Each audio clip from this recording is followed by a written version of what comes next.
Buenas noches, estimada teleaudiencia. Bienvenido a nuestro programa Legalmente Hablando. Los saluda Ricardo Daniel Saciain Sosa.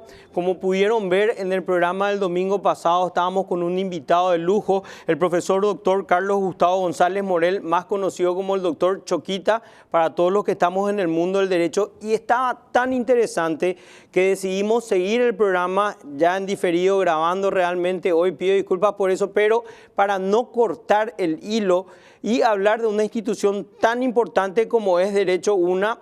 Mi querido doctor, por favor, volvemos a saludar a nuestra teleaudiencia. Muy buenas noches a los querido doctor Ricardo y a todos los televidentes de este prestigioso programa. Honrado y distinguido de poder participar y estamos a las órdenes. Mi querido doctor, como en el otro programa teníamos el tiempo limitado, no pude pedirte una presentación para toda nuestra teleaudiencia porque todos los que estamos en el mundo del derecho te conocemos. Pero para nuestra vasta teleaudiencia, por favor, si te puedes presentar. Me llamo Carlos Gustavo González Morel, tengo 52 años de edad, 4 hijos, una esposa, papá y mamá, una hermana.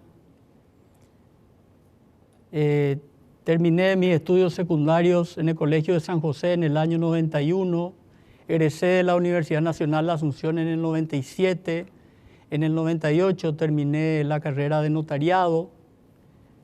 Posteriormente hice una maestría y curso de doctorado en la Universidad Nacional de Rosario, año 99 al 2001. Me doctoré en Derecho en el año 2001 en la Universidad Nacional de Asunción.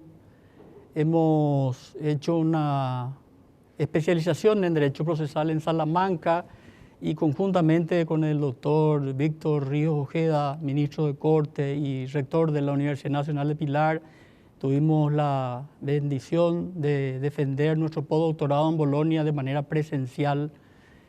Pero independientemente a todo eso, lo importante es la persona, el ser humano, ya que siempre en nuestro mundo jurídico hay un intenso debate sobre si el derecho, aplicar el derecho positivo o el derecho natural.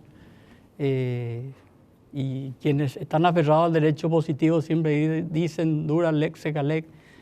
Sin embargo, la ley. Claro, entonces yo creo que tenemos que humanizar un poco más la rigidez de nuestras decisiones, porque la única manera de ser libres es ser esclavos de la ley y de su cumplimiento.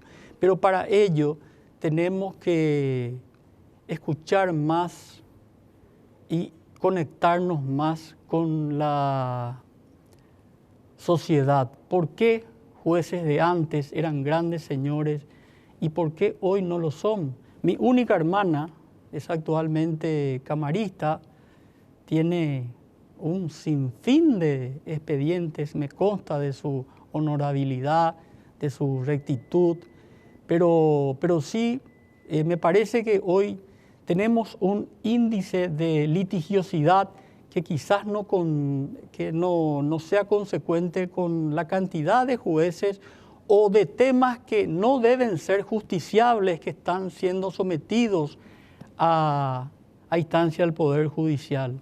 Entonces, todas esas cosas desde la academia hoy nos estamos replanteando porque finalmente necesitamos ser una herramienta útil para la sociedad. El compromiso es demasiado grande. Somos la primera universidad en el Paraguay del año 1889, pero esos años nos cargan la mochila con mucho mayor rigurosidad, porque tenemos que estar conteste y a la altura de las circunstancias de lo que hoy se necesita. Y para eso tenemos que escuchar más, puertas abiertas. Creo que de lo que se hizo de la Constitución del 92 a hoy hay demasiados avances, hay demasiadas cosas positivas. Tenemos una renovación en la Suprema Corte de Justicia. Hoy el común ciudadano tiene acceso a ver sus expedientes, hay más transparencia y creo que estamos trabajando todos y en lo que respecta a nosotros desde la academia, en generar tiempos mejores para nuestro país. Qué importante, mi querido doctor, porque hace poco tuvimos una charla magistral con el ministro, doctor profesor Víctor Ríos, de la humanización de la justicia, tomando en cuenta la dignidad como un principio constitucional y el ser humano. Entonces estábamos diciendo, como vos lo dijiste, dura es la ley, pero la ley no puede ser, los administradores de justicia no pueden pasar sobre la dignidad humana. Si puede explicar eso, mi querido doctor, para nuestra teleaudiencia. Sabiamente, Eduardo J. Couture, a quien denominamos, quien hizo los mandamientos del abogado, un maestro uruguayo, decía, lucha por el derecho, pero el día en que encuentres en conflicto al derecho con la justicia, lucha por la justicia. No todas las leyes son justas o no todas las leyes hoy son aplicables y adaptables a los tiempos que estamos pasando. Me gusta mucho esa frase que entiendo es atribuida al exministro de Corte de los Estados Unidos, Santana, que la independencia del Poder Judicial está en la imparcialidad del juez, en que el juez libre y soberanamente tome sus decisiones como hoy se está haciendo en nuestro país. Hay mucha información, acceso a los expedientes. Es muy difícil hacer las cosas entre cuatro paredes hoy porque enseguida se sabe. Pero sí, yo tengo la preocupación de ese alto índice de litigiosidad que tenemos. Recuerdo por la experiencia de un compañero panameño, el doctor Silvio Guerra Morales, que me refería que en una época post caída de Batista, el presidente de Panamá, se implementaron las corregidurías, que eran una especie de juzgados de paz en los barrios. Y los problemas del barrio comenzaban y terminaban en el barrio.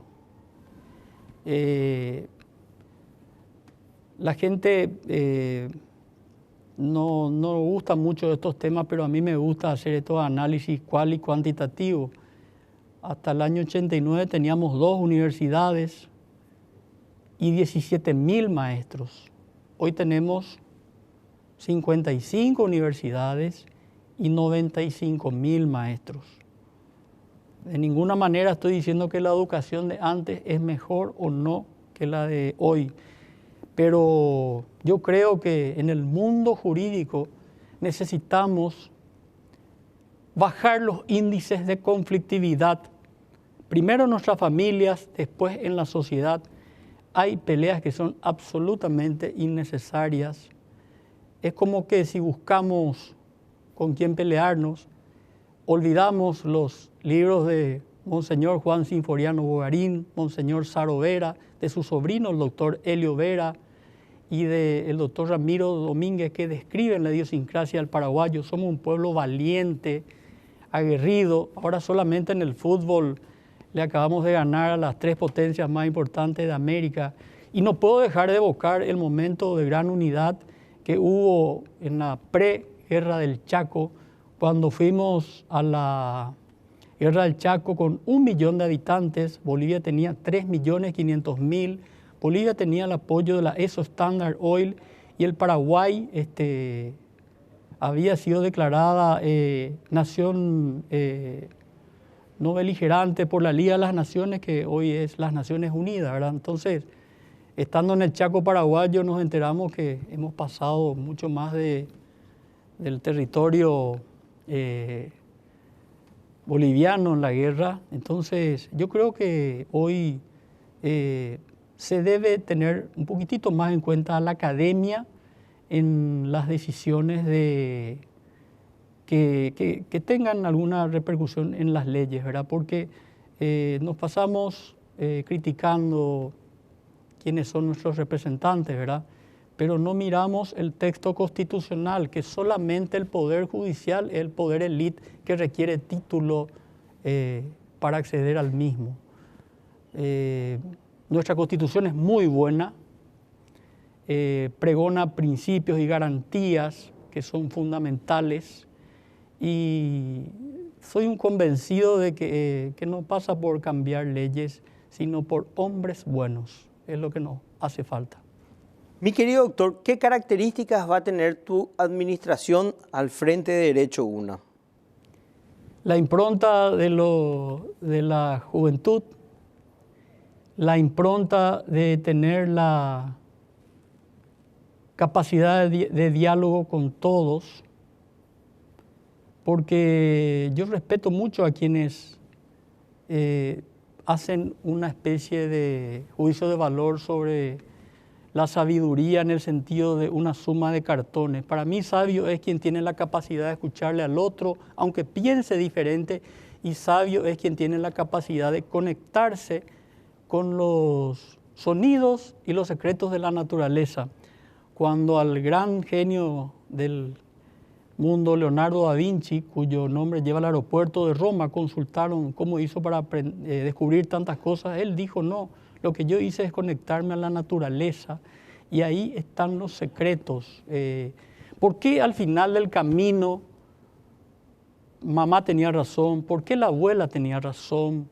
¿Por qué? Porque muchas veces, imbuidos del fervor juvenil, hacemos cosas, y en el mundo jurídico tenemos que pensar un poco a dónde orientamos. Las cosas, cuando se hacen pensadas, siempre salen bien. Entonces, estamos trabajando de puerta abierta, 24 horas ininterrumpidamente, pero en unidad con los 3 estamentos, porque el Consejo Directivo, que es el máximo órgano de la facultad, está conformado por docentes, por egresados y por estudiantes. Entonces, trabajamos en unidad porque finalmente queremos estar a la altura de las circunstancias de lo que la sociedad hoy reclama, de una facultad de la cual han egresado pro mujeres y pro hombres que han escrito páginas de gloria en la historia de nuestro país. Y hoy estamos seguros y decididos a volver a hacer historia a través de la dación del acto de amor, del apostolado, del ejercicio de la docencia. No puedo dejar de mencionar la frase de Carlos Antonio López, que decía: construir escuelas son construir monumentos para el futuro. Tenemos que apostar más por la educación. Doctor, hablando de Carlos Antonio López, ¿qué tenemos en materia de becas e investigaciones?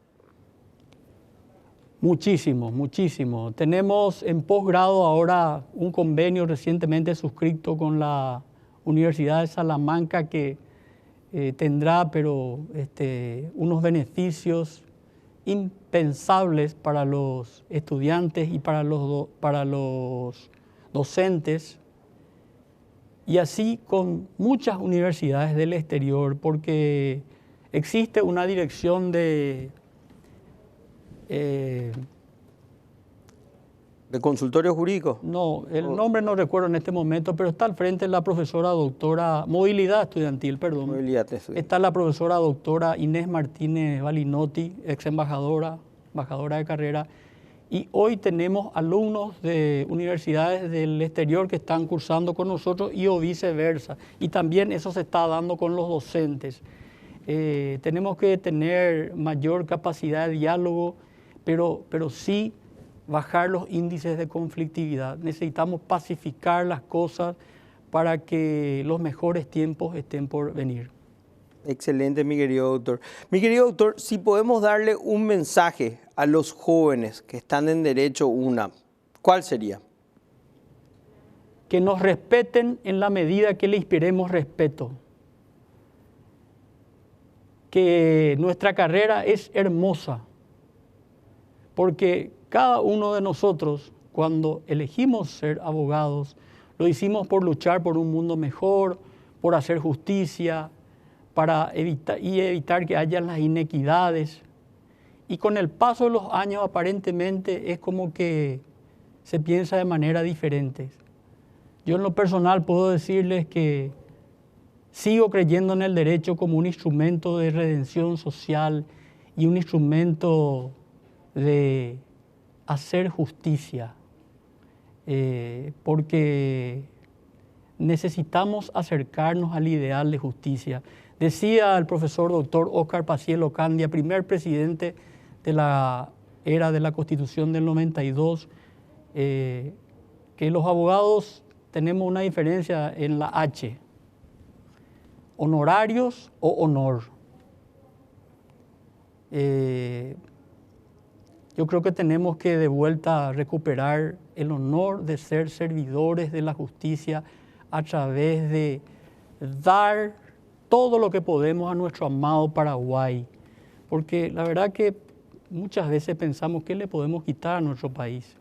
Y yo creo que este es un momento en el cual tenemos que hacer el mejor intento porque el Poder Judicial siga siendo el escudo del común ciudadano de pie como lo es hasta hoy. Mi querido doctor, muchas gracias por haber compartido con nosotros. Voy a aprovechar también el espacio para felicitar a la doctora Rocío González Morel, hace poco electa camarista. Muchas gracias, mi querido doctor. Muchas gracias. Ya volvemos.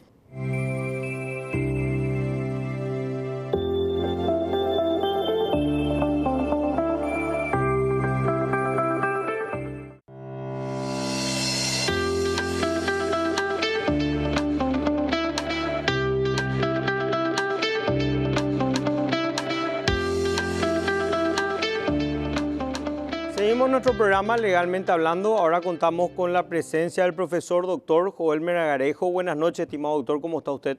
Muy buenas noches, ¿cómo está, doctor Sacián?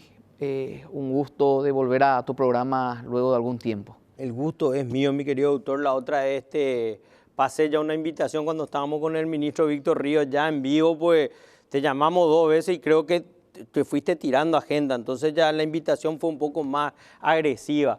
¿Por qué la invitación agresiva para el doctor Melgarejo? Porque en la formación de abogados y jueces él tiene un rol fundamental del cual esta noche estaremos hablando. Pero mi querido doctor, te quiero pedir que te presentes, siempre venís al programa, pero que te presentes para nuestra nueva teleaudiencia que aún no te conoce. Muchas gracias. Primero que nada, honrado por participar en este día, en este programa, en relación a la formación de abogados y magistrados. Bien, mi nombre es Joel Melgarejo Alegreto.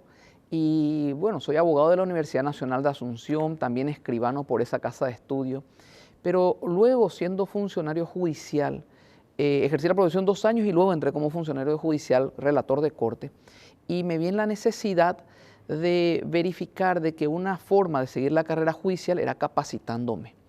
De allí profundicé los estudios en el área civil en relación a una maestría. El programa era diferente a lo que hoy tenemos, la maestría y el doctorado se hacía 2 años en conjunto, uno defendía la maestría y el doctorado, hoy en día cambió, hoy en día son 2 años de maestría y posteriormente el doctorado, culminado uno se inicia el otro.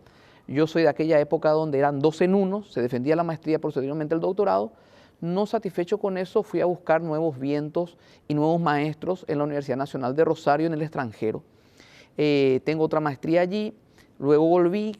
Concursé para el cargo de juez de primera instancia, llegué a ser juez de primera instancia, pero mi vida académica inició en el año 2012, cuando culminé mi primera maestría y mi doctorado, y me fui trabajando en la Universidad Nacional de Rosario en una maestría profesionalizada en el área de Derecho Procesal Civil.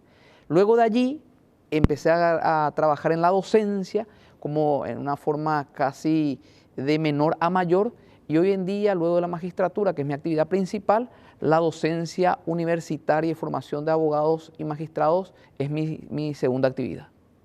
Doctor, título internacional, te olvidaste, primer presidente paraguayo. No seas humilde, vamos. Bien, gracias por recordármelo. En el año 2022, teniendo esa vocación académica y buscando vientos o aires internacionales, bueno, me postulé para ser presidente del Instituto Panamericano de Derecho Procesal, el cual aglutina a los mayores exponentes en la materia de derecho procesal de América y España, donde salí electo presidente, tuve la función del año 2022 al año 2024. Realmente fue un gran desafío para trabajar con personas como por ejemplo profesores de la Universidad de la República en Uruguay que ocupan la cátedra que fue de Eduardo Couture, por ejemplo. Sí, y tratar con ellos, dirigir al grupo y gestionar las actividades realmente fue un gran desafío que, bueno, hoy en día estoy orgulloso. Es como yo siempre digo, estimada teleaudiencia, este programa sirve para hablar de lo bueno del mundo del derecho y saber que podemos estar orgullosos de material 100% paraguayo que ejerzan un cargo tan relevante como lo hizo mi querido doctor y amigo Joel Melgarejo. Doctor, cuando hablamos de la formación de abogados y jueces, ¿cómo se complementa a la formación profesional en grado y posgrado, como también de la escuela judicial para el ejercicio profesional y la magistratura? Bien, lo que primero tenemos que identificar que la profesión de abogado, hoy en día la profesión de abogados es la profesión que tiene mayor capacitación. Cuando uno conversa con cualquier abogado de cualquier punto del país, y lo digo con experiencia porque los encuentro en varios cursos, ¿sí? Quien más, quien menos ha hecho 2 o 3 cursos al año, ¿sí? Yo no sé si hay otra profesión que la capacitación es tan constante como lo es en la función de abogados. Quien más, quien menos hace 2 o 3 capacitaciones al año. Lo que pasa es que es sumamente relevante para el tema de las ternas. Totalmente. La puntuación. Allí conjuga el reglamento del Consejo de la Magistratura que pide unos serios requisitos académicos para poder optar por la carrera judicial. Y eso hace de que la persona que apunta de aquí a poco para intentar la carrera judicial, pero ejerce de abogado, tenga una alta capacitación. Ahora, en esa alta capacitación vemos distintos estamentos, ¿sí? Una universidad donde yo estoy trabajando fuertemente en materia académica de posgrado, la Universidad Columbia del Paraguay, en la coordinación académica y dirección académica, vemos allí que tienen cursos de maestría y doctorados, y las maestrías son ya el segundo paso de posgrado. El primer paso es la especialización. Vemos personas que toman la especialización penal, civil, general o laboral y posteriormente van a las maestrías que tienen un tinte profesionalizante y de investigación. Es diferente a la especialización. La especialización es darle los conocimientos en la materia. La maestría es profesionalizante y de investigación, que uno se convierte, la intención es que se convierta en maestro en esa área, ¿sí? Y que esa maestría le sirva para poder hacer trabajos de investigación y colaborar con el sistema jurídico nacional. Para posteriormente iniciar el doctorado, que el doctorado tiene un tinte 100% de investigación, que te permite tener los atributos de ser un investigador y poder contribuir obligatoriamente, ya no posible, sino obligatoriamente, con el Estado y tu país. ¿De qué manera? Luego de ser doctor, las tesis generalmente tienen varias páginas, la tesis doctoral, Sí. 150, 200, 300 páginas. Cuando uno pasa de ser doctor y hace una investigación, ya no te piden 200, 300 páginas. ¿Por qué? Porque tenés el título habilitante de que lo que vos decís éticamente se encuentra respaldado en el título autorizante. Entonces, la formación de investigación en el doctorado es fundamental, porque luego de eso ya no tenés títulos. Ya no tenés títulos. Ya no hay un título reconocido. Puede ser un postdoctoral en alguna institución, pero ya no es reconocido. Un ejemplo, Robert Harry Coase, Premio Nobel de Economía, año 2016, fue Premio Nobel con 2 trabajos, uno de 25 y el otro de 30 páginas. Y uno dice, ¿cómo va a ser Premio Nobel de 25 y 30 páginas? Claro, lo que presentó es el resultado de esa investigación. ¿Y le piden de dónde quitó? Claro que no. ¿Y por qué no lo piden? Porque él es doctor en economía y lo que él dice se encuentra respaldado con su título de que él es éticamente profesional para poder dar una opinión jurídica científica. Vemos esto en las universidades, que se encuentran con procesos de acreditación, la ANEAE, etc. Pero luego vemos a la escuela judicial, que tiene una finalidad propia, que es la formación para incorporarse a la carrera judicial. Hay que ser claros en esto, que la escuela judicial no es un requisito sine qua non para poder optar la carrera judicial. Pero vemos que tiene un caudal de puntaje importante. Ayuda muchísimo. En la terna, volvemos a la parte de la terna, si bien no es exigible y no es sine qua non, como vos decís, ayuda muchísimo en el puntaje. Totalmente. Entonces, ¿qué hace? Hoy en día, si uno hace un recuento de los ternados, y conversaba con uno de los consejeros en una reunión al respecto, y decía que el 95% de los ternados, 95%, pasaron por la escuela judicial. Ahora bien, lo que hay que ver hoy en día es si la escuela judicial realmente, pasando la escuela judicial, acredita que tenés la capacidad para ser juez. Replanteo la pregunta. En medicina, ¿todos los que siguen medicina van a ser médicos? Probablemente sí. Pero no todos. Sí. Ahora, la pregunta sería, ¿todos los que ingresan y egresan de la escuela judicial están capacitados para ser jueces, fiscales y defensores? No. La escuela judicial ha tenido con mucho tino la visión de abrir a que todos tengan la posibilidad. Tienen 2.500 a 3.000 alumnos por año, dando especialidades de conocimiento desde la formación de lo que se debe aprender en la función judicial. Análisis de casos, resoluciones judiciales, argumentación jurídica, una formación técnica. Con el devenir de los años yo creo que la escuela judicial va a tener dos desafíos. Uno, realmente determinar si todos los que se ingresan y concluyen tienen la cualidad para ser jueces. Y en segundo lugar, montar un área especializado para los jueces que ya se encuentran en función. ¿Por qué?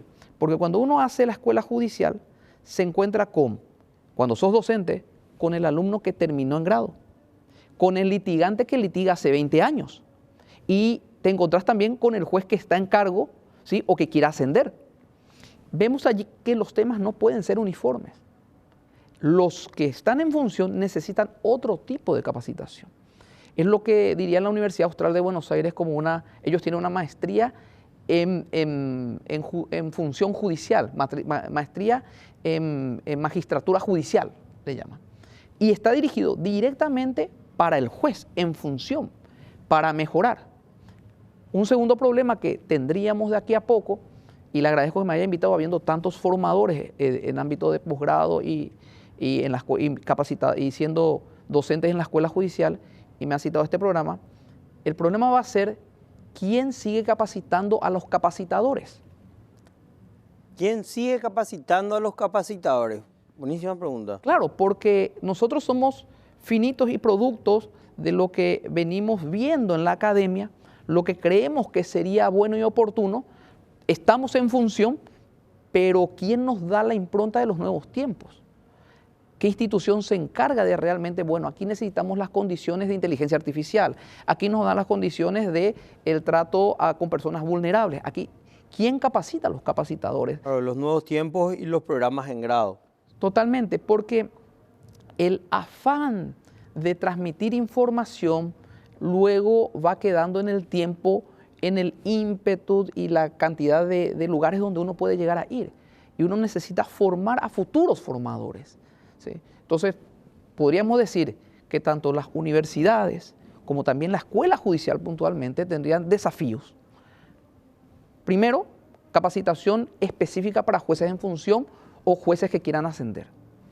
Los temas son totalmente distintos y el abordaje es diferente. ¿Sí? No hay que empezar desde la teoría general porque ya tienen la práctica. Segundo, ¿quién capacita a los capacitadores?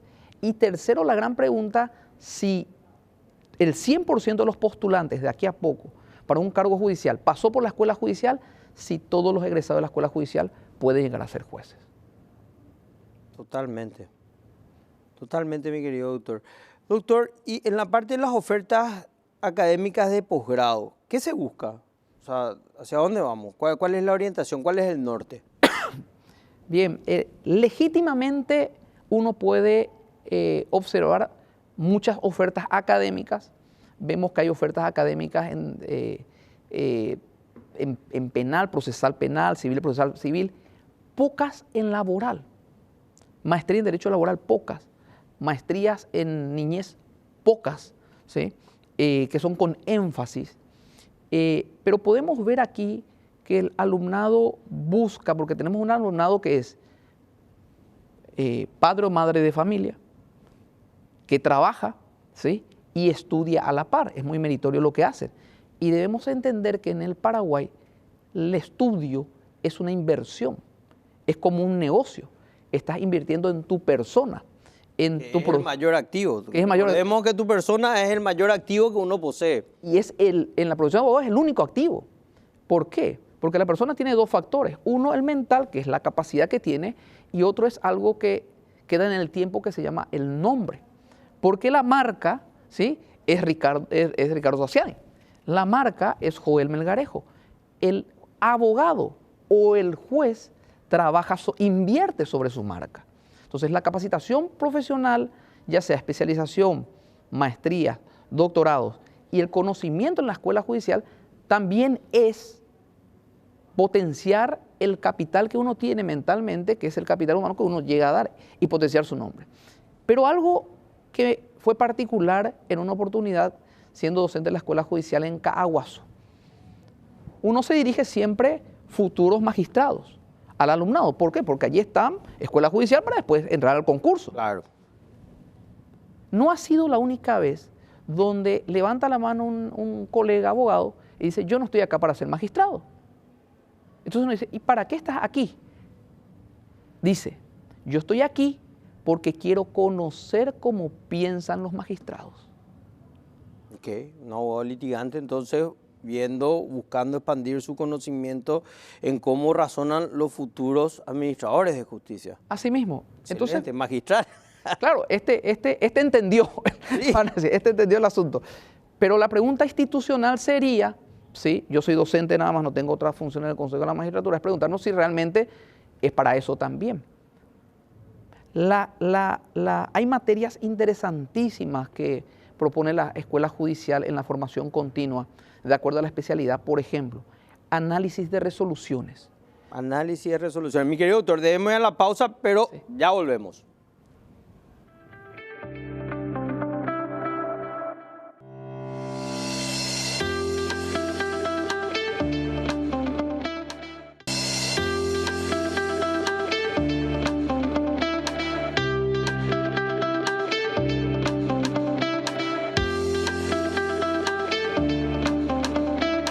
Seguimos nuestro programa Legalmente Hablando con la presencia del profesor doctor Joel Melgarejo. Discúlpame, doctor, te tuve que interrumpir porque debíamos ir a la pausa. ¿Puedes continuar, por favor? Bien, estábamos comentando de que existen materias muy interesantes y útiles para el ejercicio de la función judicial en la escuela judicial, en el programa de formación continua, como por ejemplo el análisis de jurisprudencia, le llaman, ¿sí?, de fondo y de forma. En lo que hace a mi expertise o a las clases que yo doy, yo hago forma, otros docentes hacen fondo en el área civil y procesal civil. Y allí vemos que lo que se hace es dotar al alumno de las posiciones jurídicas de la Corte Suprema de Justicia en lo que me respecta, en el área procesal, de todas las resoluciones, de todo lo que hace al proceso en sí y las posiciones jurisprudenciales para la interpretación y aplicación de la norma. Esto es importante porque, y no solamente es importante, sino tiene que ser imitado dentro del Poder Judicial, porque el Poder Judicial también capacita. No tenemos que olvidar. ¿sí? Está la dirección del CIEG a nombre a cargo de Imbre Mereles, que hacen los cursos de capacitación por parte del Poder Judicial para funcionarios y magistrados judiciales.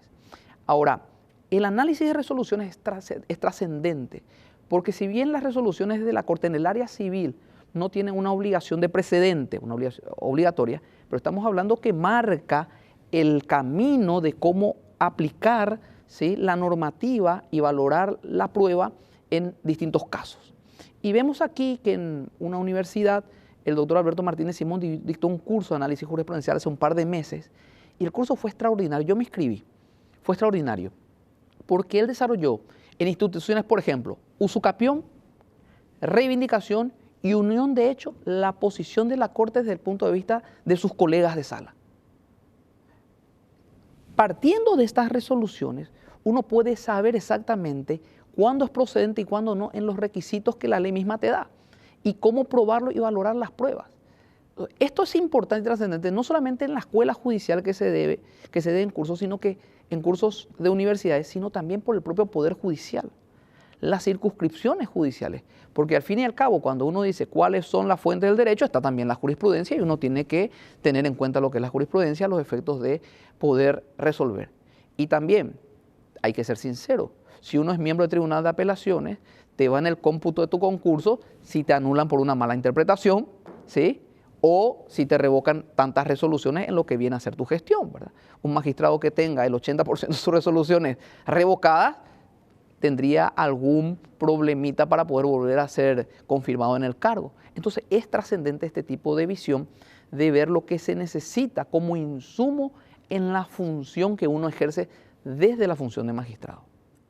Mi querido doctor, pero cuando hablamos del análisis de jurisprudencia, también sobre varios temas, tenemos posiciones totalmente adversas a casos muy similares de jueces, incluso de cámaras. ¿Qué pasa ahí? ¿Cómo nosotros le decimos a nuestros estudiantes esta es la que vale? Porque hay casos que son prácticamente idénticas, con resultados diferentes, de jueces y camaristas diferentes. Agrego, y las más interesantes son las que en las posiciones de la sala de la corte hay disidencias. También, o sea, le incluimos a primera instancia, segunda y corte. Claro, pero entonces ¿en qué se basa esto? Aquí no es te entrego, este es el catálogo que tenés que aprender y aplicarlo así y vas a ser un buen juez. No, es que te ayuda a razonar en el sentido de que no dejar pasar. Al fin y al cabo la decisión judicial es individual. Le cuento una anécdota. Cuando en el año 2016 me postulé a la ESI, la Cooperación Española, para un curso en Justicia Civil, uno de los requisitos era de que tenga una carta de recomendación de mi superior jerárquico. Me puse a pensar y la Constitución prohíbe que un juez tenga, yo era juez de primera instancia, tenga superior jerárquico. Yo lo que tengo son órganos de control de mis resoluciones, órganos de control de superintendencia, órganos de control de ética, órganos de control de contraloría, órganos de control de la gestión, órganos de control de llegada a mi casa, ¿verdad? Todo ese tipo de controles que tenemos, ¿verdad? Pero no tengo un superior jerárquico. Por lo cual hice una nota diciendo todo esto que te estoy contando de forma detallada, todos los controles que tengo, pero que no tengo un superior jerárquico que me tenga que recomendar, porque el magistrado no recibe órdenes de nadie, porque es independiente. Tiene su propio criterio y según su criterio administra justicia. Pero ese criterio debe ser suyo, pero no sin conocer. Entonces, ¿qué te da la jurisprudencia? El conocer la apreciación del alto tribunal del país, ¿sí? Entonces, ese es el plus que te da el análisis de jurisprudencia. No un vademecum de cómo aplicarlo el medicamento a cada caso, sino las posibilidades de los criterios que uno tiene que utilizarlo y podría o no seguirlo. Claro, pero ¿qué pasa cuando uno se aleja de criterios que son tan, ¿cómo te digo?, tan fehacientes, que están ahí en la ley? O sea, ¿cómo vos te podés apartar tanto de lo que está escrito en el código? Claro, la idea no es apartarte, pero la normativa hay que darle vida. Por ejemplo, ¿cómo se analiza minuciosamente en una unión de hecho, por decirlo así, lo que significaría la publicidad de la relación? Y en resoluciones espectaculares donde determinan cómo se valoran las testificales. Había unos testigos que decían, era mi compañera de trabajo, y creemos que tenía una relación. Sí, yo tomaba el colectivo con ella y le acompañaba. Pero en una resolución dice, uno de los ministros dice, cuando se pregunta en una testimonio, dice, la razón de sus dichos. Y los abogados hacen que el testigo conteste, porque me consta personalmente. Pero en esas declaraciones decía, porque yo le limpiaba la casa, porque yo soy su vecino de departamento. Entonces, ¿cuál de las declaraciones tiene mayor valor? ¿La que decía la que veía cuando la acompañaba a tomar el colectivo o la que es su vecina de departamento? Claro. ¿Sí? Y ese tipo de particularidades, para que el juez tenga en cuenta en lo que implica la valoración probatoria, es trascendental. Es trascendental. Porque hoy en día la ciudadanía pide y exige que la garantía del Poder Judicial se exige. ¿Y cuál es la garantía del Poder Judicial en los casos particulares? Que razone y fundamente, justifique su decisión, que esa es la garantía de la función del juez. Recordemos que el Poder Ejecutivo no consulta en sus quehaceres ejecutivos. ¿Por qué? Porque tiene representación directa. Dentro de 5 años le reclamarán o no. Claro. El Legislativo levanta la mano y no dice por qué vota la ley que dice. Pero el juez tiene la obligación de justificar su decisión. Por lo cual estas resoluciones sirven de guía para esto. Reitero, de guía para esto. Claro, pero ¿qué pasa cuando uno no ve la guía? Porque te doy un ejemplo claro, un ejemplo de competencia, de jurisdicción. Un juez toma un caso de capital y lo toma en el interior del país y se aleja de todo lo que está escrito dentro de las leyes y el código en sí. Sin embargo, toma conocimiento y también juzga algo que está fuera de su competencia o su jurisdicción. Sí. Bueno, los errores en la función judicial se dan, pero en materia de competencia, y recuerdo a la autora Pierina Osuna tiene un material, y Blas Figueredo, juez de primera instancia en Capiatá, también tiene un material al respecto. Hay leyes que son complejas en su interpretación, pero no digo solamente al aire, lo voy a decir objetivamente. Claro. La ley de juzgado de paz tiene en total 56 resoluciones de la Corte en contienda de competencia sobre la interpretación de los casos que se pueden llegar a dar. Entonces, si esto llega a la Corte, significa que un juez dijo A, el otro juez dijo B, y esto fue a la Corte para que la Corte diga si es A o es B en los casos. Para que esto no siga ocurriendo, de vuelta, esto me da pie para decir que es importante el análisis de las resoluciones. Un juez de paz y un juez de primera instancia no puede, y sobre todo en el interior, porque más casos se dan de esta ley, no pueden ejercer correctamente, no podrían ejercer correctamente si no tienen en cuenta esas resoluciones de competencia de la Corte. Totalmente. ¿Sí? Hubo un caso donde un juez se inhibió en varias oportunidades de la misma forma. La Corte le dijo la primera vez, no tenés que inhibirte, segunda vez no tenés que inhibirte, tercera vez no tenés que inhibirte, cuarta vez no tenés que inhibirte, sexta vez remitirá al jurado de enjuiciamiento. Entonces, es importante la decisión de la Corte, es trascendente, es funcional y guía. No obligatoria, pero es funcional y guía. Totalmente, pero al no cumplir de manera obligatoria, bueno, como vos decís, debería la Corte, por iniciativa o de oficio, enviar los antecedentes al jurado de enjuiciamiento magistrado cuando los jueces, bajo su criterio, se salen completamente de lo establecido por las normas. Y ocurrió. Sí, ocurrió. Yo tengo un juez en San Estanislao que ahora opera de cámara, Esteban Vázquez Gallardo. Espero que esté viendo el programa para que tome conocimiento que no puede juzgar casos de Asunción en San Estanislao, ¿verdad? Santaní. Ocurre, suele ocurrir, pero pasa en la justicia. Por eso, mi querido doctor, estoy hablando de lo que pasa, ocurre como un abogado normal y conveniente de pasillo, cuando esto ocurre y la jurisprudencia está en contra. Yo creo que también, yendo de vuelta al tema, la escuela judicial ha visto esto.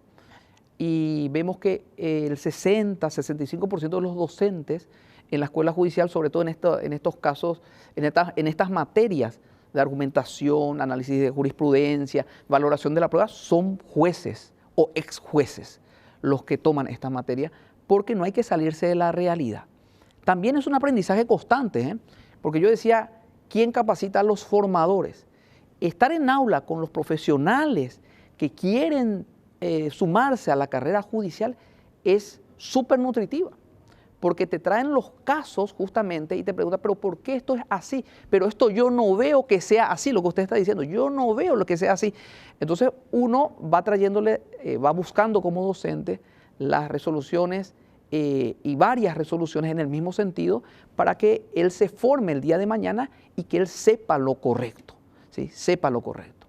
Volviendo a quién capacita a los formadores, cité la Cooperación Española, tienen cursos de capacitación y el Consejo del Poder Judicial de España también. Yo he hecho algunos que otros cursos allí, online, tienen cursos virtuales, sincrónicos, que son importantes para también continuar la formación del magistrado.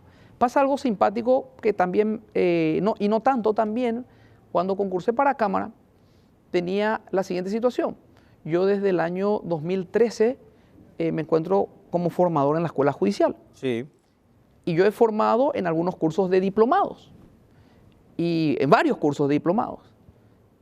Como formador, yo no tengo puntaje, pero el que formé, ¿sí? Y aprobó, y yo le puse la calificación, tenía 5 puntos por cada diplomado que aprobó. Y a vos como formador, no sé, mira qué buen punto, nunca lo vi desde ese punto de vista. Sí. O sea que el formador no adquiere ningún tipo de puntaje. Tiene un puntaje general, seas formador del proceso continuo, un diplomado específico o la especialización. Tenés un puntaje general mucho menor a las personas que pueden ya hacer diplomados independientes que estás formando y tienen un puntaje. ¿Sí? Por ejemplo, había personas que tenían 40 puntos de diplomados que hicieron y en la mitad de ellos yo estuve como docente y yo no tenía ningún tipo de puntaje por ello. De vuelta, hay cosas que hay que ir trabajándolo, lo está haciendo muy bien en la escuela judicial porque el programa en los últimos 5 años de la mano del Consejo de la Magistratura y el profesor Isabelino Galeano, que realmente manejar 3.000 alumnos no va a ser fácil, ¿verdad? Y teniendo la cantidad de jefes que tiene, tampoco ha de ser fácil, ¿sí? Son todos los miembros del Consejo. Todos los miembros del Consejo, y hay que destacar de que han modificado saludablemente en 2 ocasiones el programa de estudio, ¿sí? El programa de estudio, sobre todo el de formación continua, que es la segunda parte, con temas prácticos, de competencia, procedimental y de aplicación, análisis de resoluciones, ensayos de que ellos mismos hagan resoluciones. Hay materias como, por ejemplo, desarrollo en audiencia, ¿sí? Cómo debe actuar el futuro juez en las audiencias testimoniales, en la absolución de posiciones o en las audiencias de interdicto, que todo se tramita en audiencia.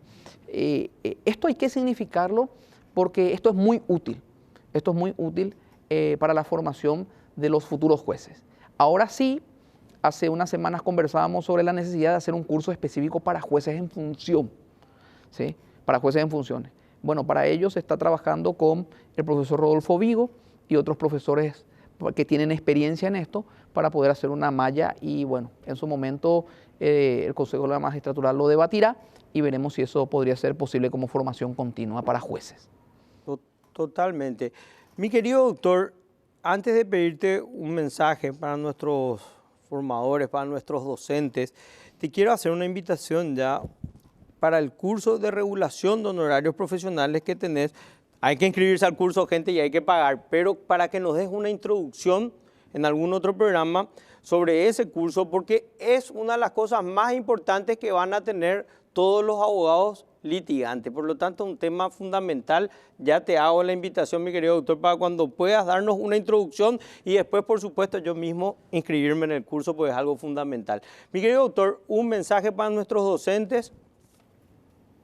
Bien, en primer lugar, la docencia, el grado que sea, es un apostolado, es un compromiso donde uno, hoy en día ya bien remunerado para los que hacemos posgrado y la escuela judicial, no hay que negarlo, pero es un apostolado en poder compartir los conocimientos y esto es una vocación que hay que seguirla.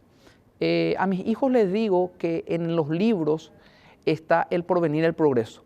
Como anécdota, mi hijo de 8 años lo que hizo fue agarrar los libros que tenía ya juntados, ¿verdad? No todos leídos, y los puso frente de casa a venderlos. Bueno, lo entendió de otra manera para ver el porvenir y el progreso.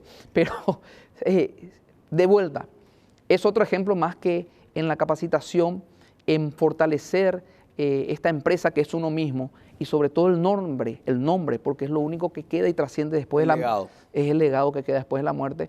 Eso vale la pena la inversión. Muchísimas gracias. Muchísimas gracias, mi querido doctor. Estimada la audiencia, nos vemos el próximo domingo a las 21 horas.